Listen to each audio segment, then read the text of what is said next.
next meeting, our next seminar will be not 2 weeks from today, but 3 weeks from today on March 29th because of spring break. And the speaker will be Professor Chen Li from the University of South Carolina Department of Mechanical Engineering. So it's a real pleasure today to introduce Dr. Jen Youtie. Jen got all of her degrees, bachelor's, master's, and PhD in political science at Emory University. She came to Tech in 1992, where she is currently a principal research associate in the Enterprise Innovation Institute. She is also an adjunct professor in the School of Public Policy. She is as she'll tell you today, the coordinator for social and ethical implications as part of our NNCI, National Nanotechnology Coordinated Infrastructure Program. And she's also been co-PI of the Center for Nanotechnology and Society at Arizona State University, which is another big social ethical implications program. She's done a lot of work and published considerably in innovation of technology and commercialization, and she'll talk to us today about that. Jen. Thank you, David. So probably a lot of you work in labs or clean rooms. My colleagues and I study your work. We use data mining to mine metadata from publications and patents. We work with several million records of publications, patents, curriculum vitae, tweets, and small and medium-sized company websites to find out who is doing what in nanotechnology, when, where, and with what implications. So we're very interested to see what you're doing and understand what that means for commercialization opportunities and societal implications. This is us in front of our computers here. So what I'm going to talk to you today about is I want to link your nanotechnology research with commercialization opportunities, especially through the Innovation Corps or I-Corps program, which is a program of the NSF. Georgia Tech was one of the initial nodes, and my colleague Brandy Nagel is here from the I-Corps program to also answer any questions and encourage you to start up companies. She's got some handouts if you want to follow up with her. And then I also want to link those two to societal implications. So we're kind of covering 3 different areas, which I know you'll be able to do. So let's get started.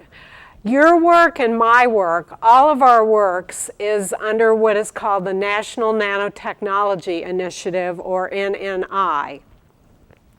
NNI is an initiative to coordinate R&D investments in nanotechnology. It actually was kicked off by then President Bill Clinton's famous speech at Caltech about the various benefits we could get from nanotechnology. And if you're confused about what NNI is, it really focuses on 4 things. First, excellent research, which you're already doing. Second, commercialization. The government wants you to commercialize this research. Third, education, which we have Nancy Healy here. She's involved with that objective, and it's really about having the workforce for these new commercial enterprises. And finally, what I'm involved with, which is we want you to develop and commercialize these applications, but we want you to do it responsibly. Actually, a lot of people don't know what responsible development means, but it's basically think about societal implications.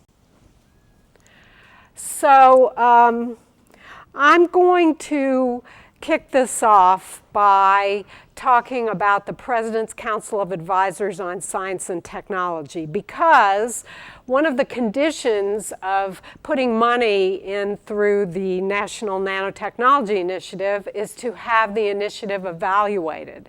It's evaluated by the President's Council of Advisors on Science and Technology, or PCAST, every year, every 2 years. Georgia Tech has a really great connection with PCAST. Two of our presidents, including Wayne Clough, have been on PCAST. That's a very big honor because you are advising the President of the United States on scientific and technical policy issues. Our group has provided data to PCAST for the last 2 reviews, but we have no say in what is recommended. So kind of a bombshell recommendation came out of the 2014 PCAST report, which said the federal government has invested over $20 billion in nanotechnology research in the past 13 years. So we've had great success from that in the research area, but what have we gotten in the commercial area? We haven't gotten what we expected out of this investment. We need more commercialization. So I have presented this in several venues throughout the US and in Europe. And for social scientists who follow nanotechnology, and there's a whole society of social scientists who follow nanotechnology, they always come back to me and say, what are you talking about? What about the Project on Emerging Nanotechnologies, which is worked on and supported by the Woodrow Wilson Center, and which reports that there are 1,600 nano-enabled consumer products. And that is true. There are a number of nano-enabled consumer products. For example, there are tires that are nano-enabled to be more durable.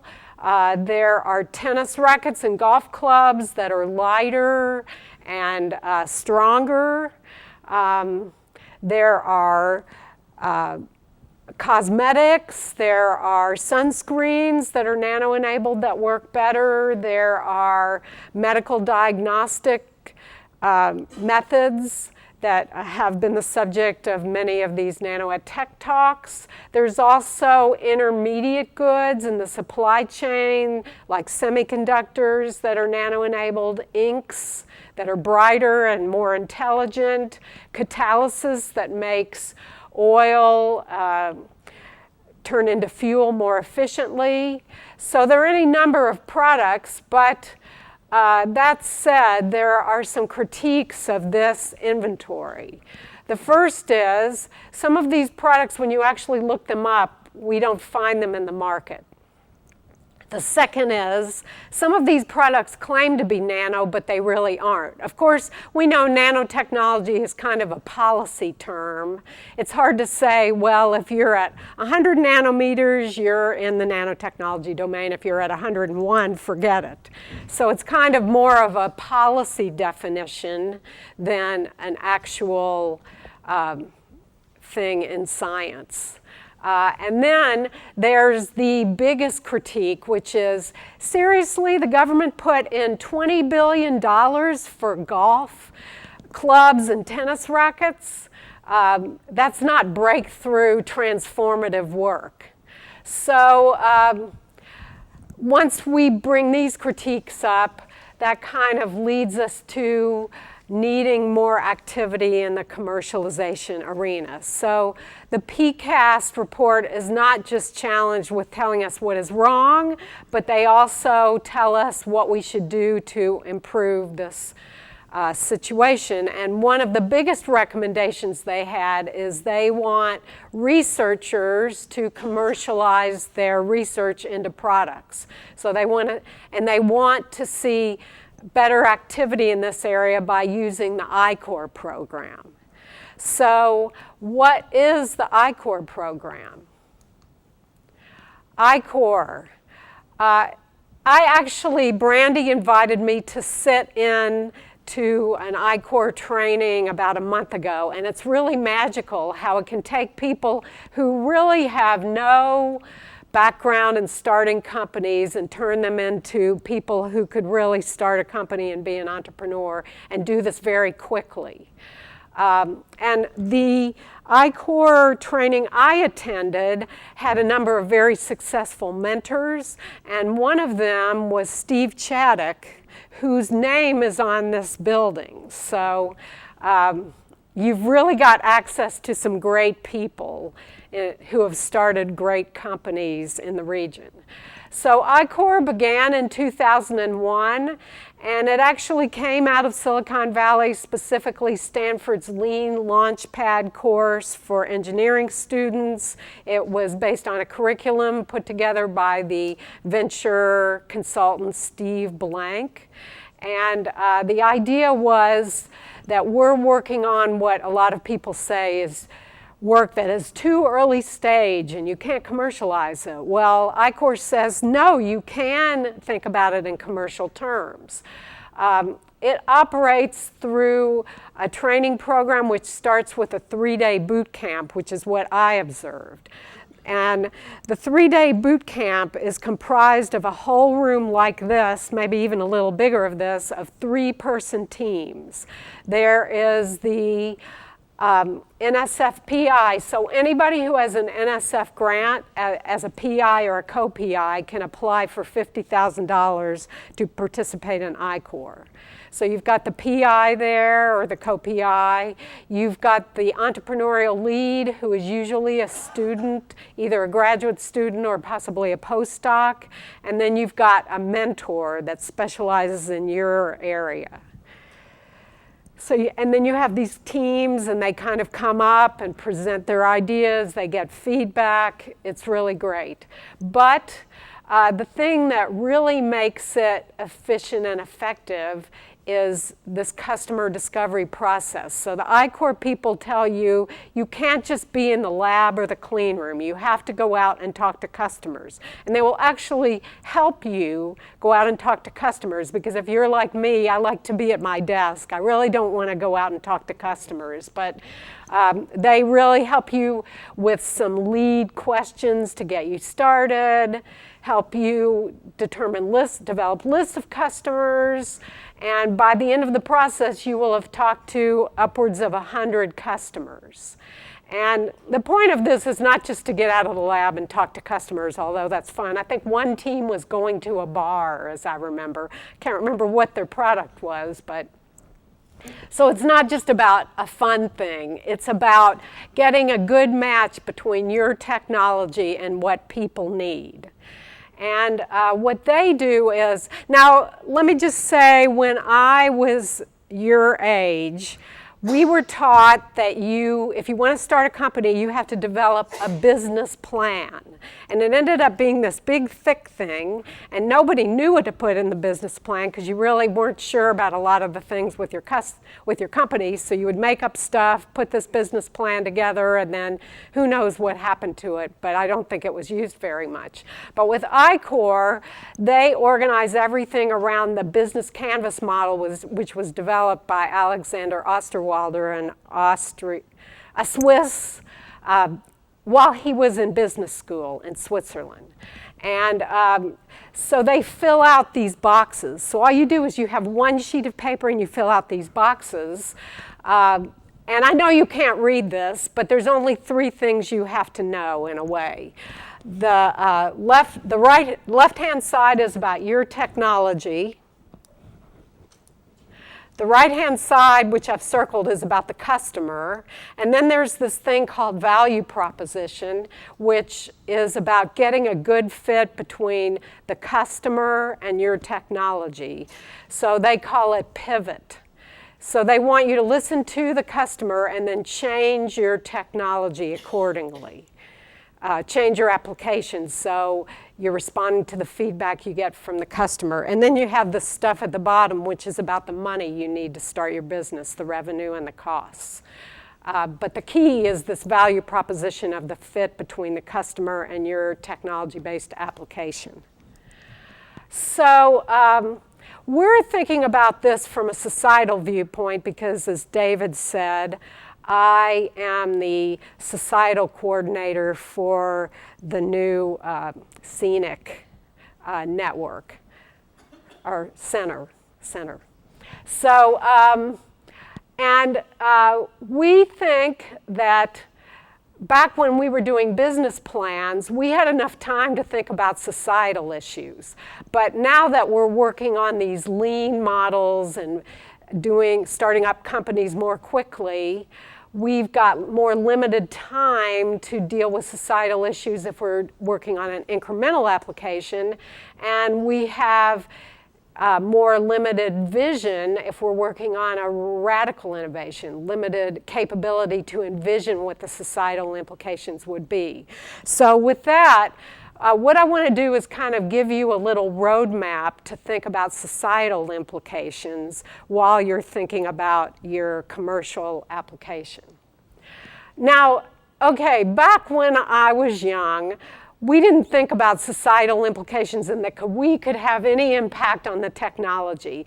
We were under this Chicago World's Fair motto, science finds, industry applies, man adapts. So we just thought whatever the technology was, we had to use it. If we didn't like it, shut up. But now we're seeing ever more pushback to some of these new science-based technologies. For example, I know you're aware of genetically modified foods, frankenfoods, non-governmental organizations pushing back on the use of that. Even if it may not be a risk to humans, there's still a pushback. And probably the most interesting story in that regard is this one I have, this one I have here about Benny the bear. So Benny the bear was a stuffed animal, is a stuffed animal, and the company Pure Plushie put it out with the marketing information that it is coated in nano silver, and that would make it easier to be played with by children who had asthma and allergies. So this was nanotechnology would provide a benefit to these children. And there was a guy, Andrew Maynard, who then was with the Woodrow Wilson Center. He had a blog, a very influential blog, and he said, what is this stuff coating, what is this silver nanoparticle coating on this bear? What is the formulation? Can we really think it's safe for a baby to put in its mouth, because you know babies put everything in their mouths. So as a result of that, the company, even though it was probably safe because silver's been around for years and it's been proven very safe, even though it was probably technically safe, it was the perception that mattered. So Benny the bear had to be reformulated with a traditional kind of coating instead of this nano-enabled coating. So there's this value issue, there's a lot of uncertainty, and there's also issues about how can science solve our problems? Does science really solve our problems? So with that, this is my roadmap. 6 things for you to think about when you're working on your nano commercialization activities. What kinds of societal issues might you run into? The hype problem, the jobs problem, the gray goo problem, the resource problem, the targeting problem, and the process problem. So we'll talk about these. First, the hype problem. My colleagues and I like to track global sales projections of emerging technologies. So when we first started tracking global sales projections for nanotechnology, the projection was like $1 trillion in sales by 2015, $2.6 trillion in sales by 2014. Then it dropped down a little bit in a more recent estimate, but still $2.5 trillion in sales by 2014. This was from Lux Research, is behind a lot of these estimates. They're a technology consulting firm. But then the more recent estimates have been like 2 orders of magnitude smaller, 76 billion, 49 billion. So you can see these estimates are really going down, and there's kind of this hype problem. How much of the growth in a product do you attribute to nanotechnology? Maybe nanotechnology was just the science. Maybe nanotechnology is just one part, one component of the product. Some of it is just the need for hype to make the argument that we need money for nanotechnology R&D. But in any case, there's a lot of hype around the area in general. And one example of this is organic photovoltaics, OPV. So when we were first tracking the global sales forecast for OPV, you could see it was getting up to around 7 billion in global sales, but then it went down to less than $500 million, and some of the reason for this is because the incumbent technology, silicon-based photovoltaics, was improving at a much more rapid rate. It was cheaper, and it was able to produce energy at a much more improved rate. So now the organic photovoltaics estimates were being relegated to niche needs, niche applications. Okay, so now let's talk about the jobs problem. Whenever there is a new technology, you always hear an outcry, and this has gone on for hundreds of years, about people are going to lose their jobs as a result of the new technology. Sometimes this is overblown, sometimes this does happen. We don't know what will happen with nanotechnology. Some of the earliest estimates were that nanotechnology would create 6 billion global jobs, but it's hard to verify that. Likely what will happen is in some areas jobs will be created, in some areas jobs might be lost, like in the case of nano-enabled robots. So, but it's something to keep in mind. The gray goo problem. I don't know how many of you have read Eric Drexler's Engines of Creation, but it was very influential in the early debates around nanotechnology. He was the one that came up with some of the concepts of bottom-up assembly of nanomaterials. But he also anticipated that there would be risks associated with these materials. And then subsequently he was interviewed and he said, I wish I'd never come up with the concept gray goo because it was kind of way exaggerated out of proportion, especially in Michael Crichton's book Prey. But that said, I'm kind of using this as a catch-all for some of the issues around environmental health and safety, because there is a burgeoning field around environmental health and safety just devoted to the nanotechnology area. There's a growing investment. The NSF has funded 2 nanoscale science and engineering centers just in the environmental health and safety area. One is at Duke, and that is focused on ecological systems. One is at UCLA, that is focused on human systems. And when I have visited, the results I hear are, well, we don't know, because it really depends on the way the material is constructed, if you will, developed, if you will, and the environment that material is in, and the extent to which that material is part of a broader macro system. So there's so many different variables. But I do want to mention 2 findings of interest in this area. So the first is the research about these long, narrow, multi-walled carbon nanotubes that have the properties that are similar to asbestos and can attach to your lungs. So there have been studies that show this is the case, but then there have been other studies that show that these can be engineered so that that wouldn't be the case. So that's number one. Number 2 is, how do the regulators respond to this? Well, mostly what they do is monitor, but one of the classic weird responses is the Samsung Silvercare situation. So the company Samsung developed a silver care washing machine that sprayed out nanosilver ions to kill bacteria. So they said this machine kills bacteria. So the EPA responded by regulating them like they were a pesticide under the pesticide regulations. So Samsung just changed its marketing material to say it eliminates bacteria instead of killing bacteria, and that solved that problem. But a number of parties that work in silver said, hey, silver's been around forever, it's very safe, it's not a pesticide. So there's still back and forth about this. So that said, because there's so many uncertainties, we sometimes have to rely on you, the researcher who's actually working on the material, to reflect on what the environmental health and safety issues could be.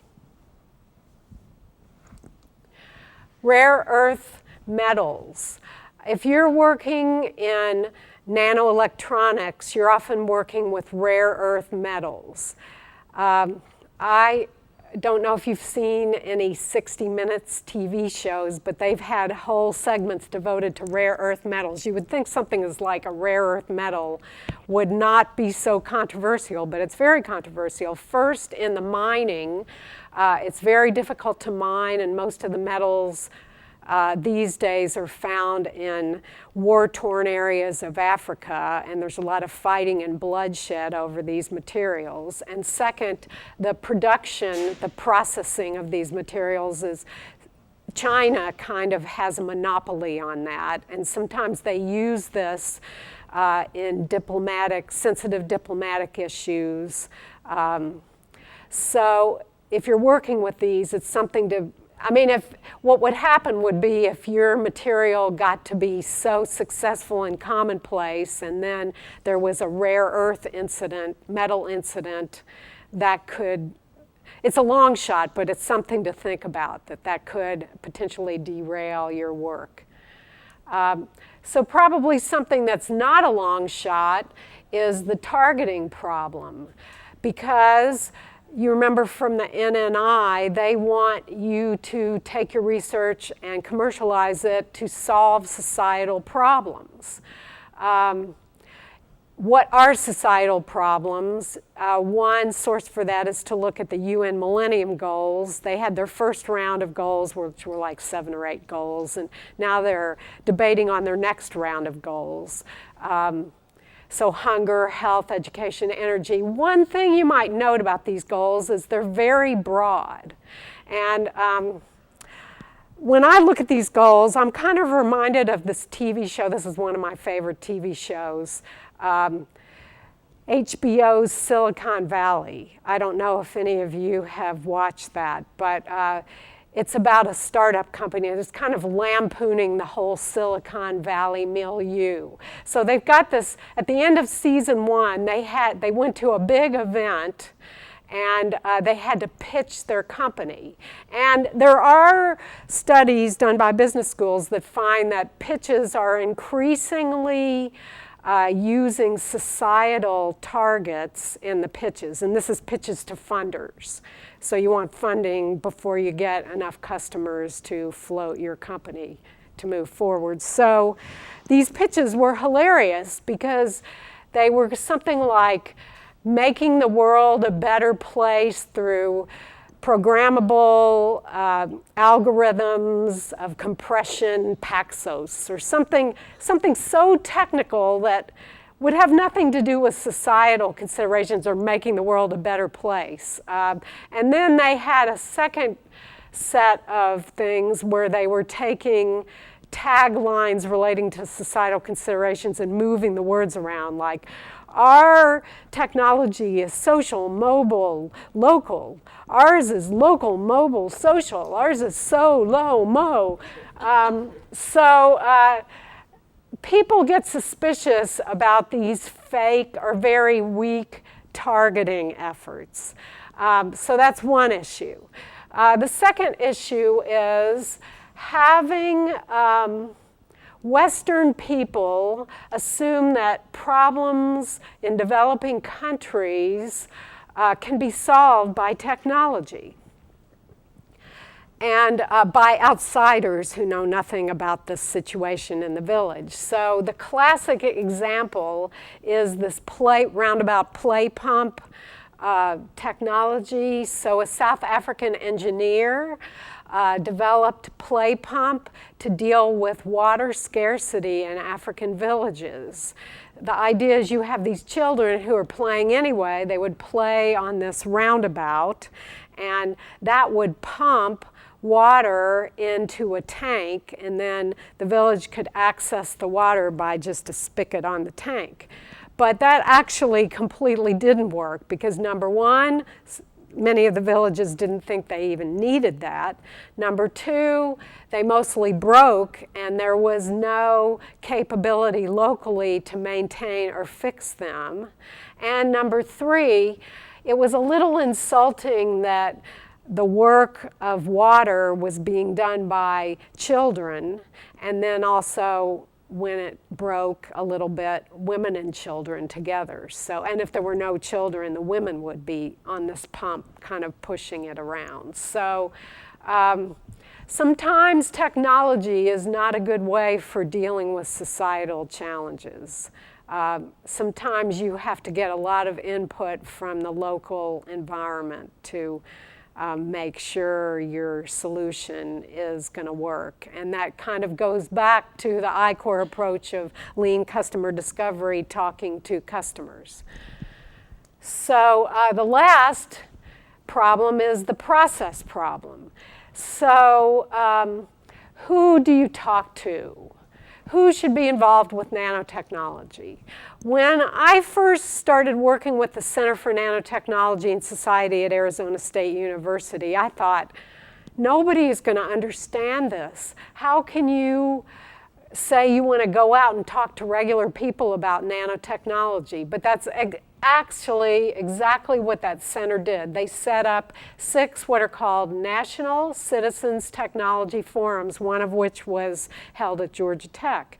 And they just randomly recruited people through newspaper ads and those kinds of things. So they had a bunch of people come in. None of them had science or technology or engineering backgrounds, and but they were able to engage either through the internet or in person with experts on the engineering side, on the science side, on the legal side, and on the policy side. And after that, they were able to deliberate on policy issues, and they were able to come to a decision.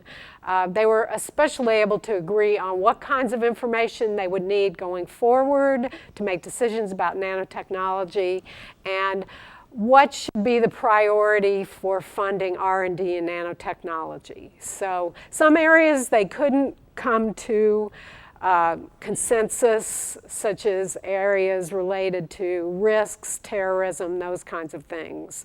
But nobody can come to the consensus on those areas. There's still a lot of uncertainties in those areas.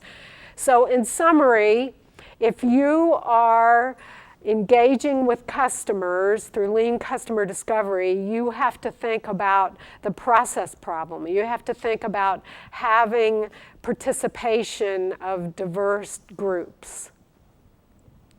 So you can imagine where I'm going next. I'm going to overlay these societal challenges on top of the I-Core, some of the key I-Core concepts. So one key I-Core concept, they're always asking, what is the novel functionality? What is the problem you're solving? Well, related to that, I would ask, what is the societal problem you're solving? How are you making society better? And by the way, they don't have some questionnaire that you follow or some script that you follow when you go through I-Core. I thought there would be, but Brandy informed me, no. You have to be a human being and know how to engage with people. So anyway, so novel functionality. We would think about the technical issues, also think about societal issues. The next is customer and partners. We want you to think about engaging with the appropriate customers and partners, but who are those? So when you're thinking about who is appropriate to talk to, also think about who might not be appropriate to talk to, who might be against what you're working on. Talk to a diverse group. Just don't talk to this one ethnic group in this bar, but talk to a diverse group. You might consider government agencies, government funders as a good group to talk to. You might consider regulators as a good group to talk to, because a lot of times regulation can make or break technology application, as we saw in the Samsung Silvercare example. And finally, so your value proposition is about pivoting to adjust your product to customer needs, but you should embed in this value proposition your thoughts about what the risks and uncertainties might be, what might be the environmental health and safety issues. Should you label what you know? Should you label the uncertainties? So I think while you're thinking about the commercialization aspects of I-Corps, you can also think about the societal aspects. So I'm going to end now by maybe answering a question you might have. So you might say, you're asking me to think about too many things. I'm thinking about the research, I'm thinking about the commercialization, I'm thinking about societal stuff. How do I think about all of this at the same time? So for this, I'm going to put forth a framework that the UK funding agency that funds a lot of nanotechnology research has put forth, called Anticipate, Reflect, Engage, Act, or AREA. So all you have to remember is AREA. So what does that mean? While you're doing your research, anticipate commercial uses. Anticipate what commercial uses could come out of your research. Number two, reflect. Reflect on the commercial uses, on their implications, their societal implications, but also reflect on what don't you know about your research. What don't you know in terms of the risks and benefits? Then third, engage with customers and partners. This is like the lean customer discovery approach. You know, don't just sit in the lab, but go out and talk to a diverse range of customers and partners. And finally, act. Do something to make a change as part of the lean customer discovery process, so you are pivoting to change your technical product to reflect the needs of customers and partners. So anticipate, reflect, engage, act. That's kind of a guideline for how to move forward. But there is one caveat. With nanotechnology, there may be some extra risks, so always keep that in mind. And with that, if you want more information about our research, it can be found on the Nano Policy website. It can be found on the CNS-ASU website. If you want to search for that, we're RTTA1. If you have a question about I-Corps, which I hope you will, and I might ask Brandy to say a few words. Here is her email address. Also, in an earlier Nano at Tech, John Goldman got up and said a few words, so you can also contact him. And then this is the NSF disclaimer. So with that, thank you.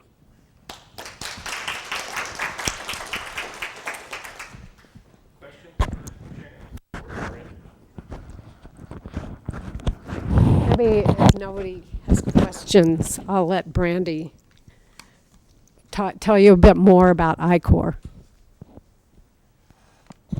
Thank you. Can I ask you a question? How many of you are doing research on something that ultimately you think the world would be a better place if it was out there? Do you think that research should stay in your lab, or do you think it should be out there? If you were brave enough to raise your hand, then yeah, give it to me. So I-Corps was invented by scientists to help scientists figure out how to take something out into the world. And it is really the scientific method applied to startups. Most startups fail. More than 99% of all startups fail. And I-Core is a way to change that number and help more scientists doing really important research get that research out into the world and make a difference. It's a $50,000 grant for 6 months. It's not a hard grant to apply for. I wager that all of you would be qualified to apply for it, and probably 9 out of 10 or more of you would be accepted into the program simply because you're part of Georgia Tech and because of the nature of the work that you're doing. If you're interested in it, I have been a part of 16 of the workshops that Jan has just recently observed, and it is absolutely fascinating. It is 6 weeks of hard work, and the workshops, the 6-week workshops are running in April, and then they'll run again in June and July and August. So if that's something that fits with your schedule and what you're doing with your research and your work, I would love to talk with you. I'm glad you put John Goldman on there as well. John is a colleague here at Georgia Tech, and he has just recently served as a mentor and helped a team go through the process. He's also a successful entrepreneur and can give you the straight story on how much work it is to be an entrepreneur without the benefit of something like I-Core to help you just sort of think through the realities of the research and how to take it to market. If you have any questions, I'll stick around. I've got a couple of handouts, but not enough for everyone. But I'm happy to answer questions. And just email me if you'd like to ask a question privately. Sometimes people have a question, they're not really sure how their research might work in the program, or they're not sure about the timing or how to create a team. I'm happy to help with all of those kinds of questions. I've probably heard the question before. If I haven't, at least I know where to go and try and get the answer. And thank you, Jan, for the opportunity to come and talk. I love this program. I've been doing it since 2012, and it is absolutely fascinating to me to see really smart people like you learn something really interesting and really important. So that's why I continue to work on the program. Thank you.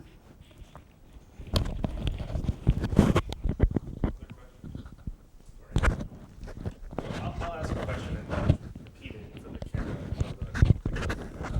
Can you, and this is not specifically nanotechnology related, but in this kind of commercialization effort, especially from going from academia to commercialization, can you talk a little bit about conflict of interest and perceived conflict of interest issues? Okay. For you to start with, right? So one of the areas involved with commercialization is, and societal and legal issues, is ethics. Ethics is about values being applied to problems. Sometimes there's evidence to support a certain direction, sometimes there's not. In the case of conflict of interest, all of that is covered under your Institutional Review Board training and your reporting up to Georgia Tech. There's pretty good evidence and process for handling that. For example, if you benefit, then you can't be paying yourself through a grant, that kind of thing. So you're on one side you're on the commercial side and somebody else is on the research side. Or another possibility is you stay on the research side and you hire people to run your company. That's, I think, what most entrepreneurs, specialists recommend anyway, is they find that scientists don't always do a very good job of running their companies. So there's standard ways for dealing with this, most of which Georgia Tech can advise on.